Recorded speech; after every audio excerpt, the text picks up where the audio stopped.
3x over 2 equals 30, then what is x? So, cross-multiply lang natin. Meron kang 3x equals 60. Divide both sides by 3. X equals 20. Letter B. Next, if f of x is equal to 2x cubed over 3, and f of x plus 2 equals 18, then what is x? So, pag ganito, lahat ng x's, palitan natin ng x plus 2. So, meron tayong f of x plus 2 equals to x plus 2 cubed over 2, over 3. And we know that f of x plus 2 is 18. So, equate lang natin yan.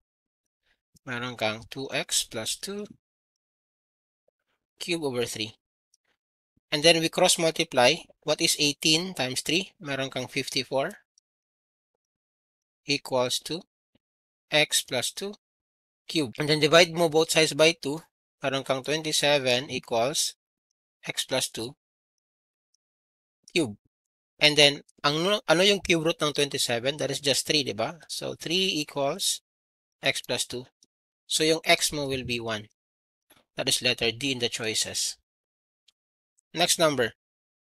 Given this regular figure, how big is x? Right? Pinapahanap yung x. So, alam natin that pag sinabing regular figure, lahat ng angles and sides are congruent. So, how many sides meron tayo dito?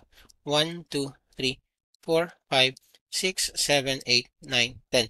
So, yung n natin, yung number of sides is 10. To get the interior angles nitong polygon na to, we're gonna make use of the formula n minus 2 times 180. So, ilan yung ating magiging angle? Meron kang 8 times 180. This is gonna give you 800 plus 640. That's 1,440. And yung ating total angle sa lahat-lahat. Since meron tayong 10, so each angle, ito, label ko yan as y. I-divide lang natin siya by 10. So that's our y. Yung y natin will become 144 degrees. Yung y natin. And yung ating x and y, if you're going to add their angles, that will actually form a complete revolution. Ang isang revolution is 360, di ba? So, ang gawin mo lang is 360 minus 144. Ilan yan? This is 6. This is 1. And this is actually 2, right? So, meron kang 216. Letter B ang ating sagot. Number 74. I raised to 216 is what? So, alam natin na yung I is equal to the square root of negative 1. So, kung meron kang I squared, this is just equal to the square root of negative 1 squared, or this is just negative 1. So, if you're going to square that one, yung ating I squared raised to square, this is just equal to negative 1 square, which is 1. So, meaning to say, kung meron kang I raised to 4 is 1. Now, look at 216.